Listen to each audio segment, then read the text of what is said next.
সবাই কেমন আছে? আশা করি সবাই ভালো আছে আর আমিও ভালো আছি। দেখো আজকে আবার একটা ছোট্ট ভিডিও নিয়ে তোমাদের কাছে চলে এসেছি। আর ভিডিওটা কিন্তু পুরোটাই দেখো, স্কিপ করে চলে যাবে না। তো দেখো আজকে রান্না করবো হচ্ছে সব রকম ডাল মিশিয়ে রান্না করবো।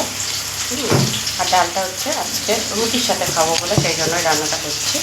এই ডালটা এমনভাবেই রান্না করছি, এটা কিন্তু ভাতের সাথে খাওয়া যেতে পারে, পরোটা, রুটি সব কিছুর সাথেই খেতে পারে। তো এখানে দেখো আমি কী করে নিয়েছি।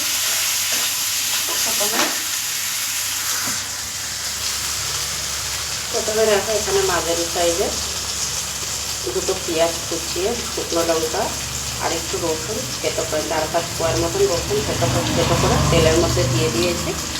দিয়ে ভালো করে পেঁয়াজটা লাল লাল করে ভেজে নিয়ে আদা বাটা দিয়েছি 2-4 চামচের মতন, দিয়ে নুন, হলুদ, লঙ্কার গুঁড়ো সামান্য দিয়েছি।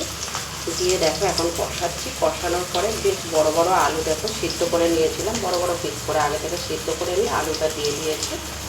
দেওয়ার পরে এখন এটা ভালো করে কষাবো।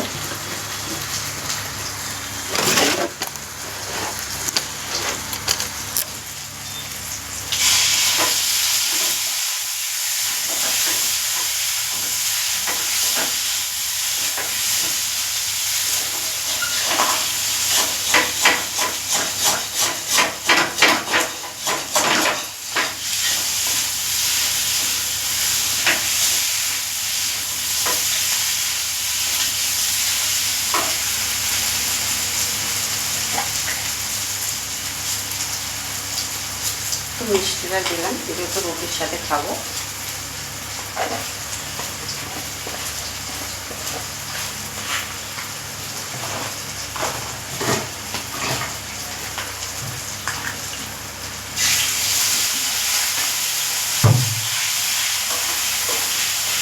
মশলাটা কিন্তু প্রায় আমার কষানোই হয়ে গেছে।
দেখো এটা তো তোমার একটু দিয়ে দিয়েছি।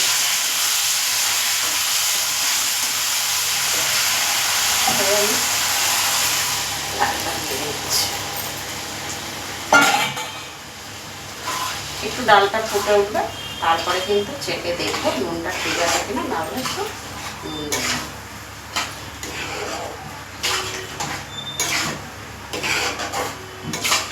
আমার ছেলে যেহেতু ডিম খায় না, তাতে কিন্তু ডিম দিলে আরও ভালো হতো।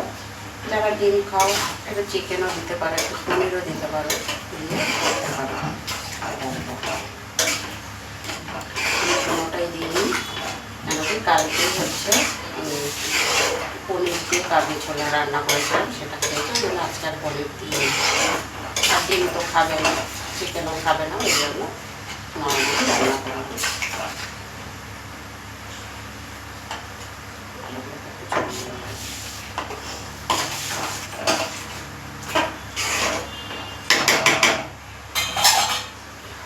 একটু জল দেব।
তো দেখো প্রায় ফুটে উঠেছে, একটু ওপর দিয়ে গরম মশলা ছড়িয়ে দিয়েছি, একটু গুঁড়ো গরম মশলা, একটু কস্তুরি মেথি ভালো করে গুঁড়ো করে দিয়ে দিলাম। খুব বেশি কিন্তু দিইনি আমি, সামান্য দিয়েছি।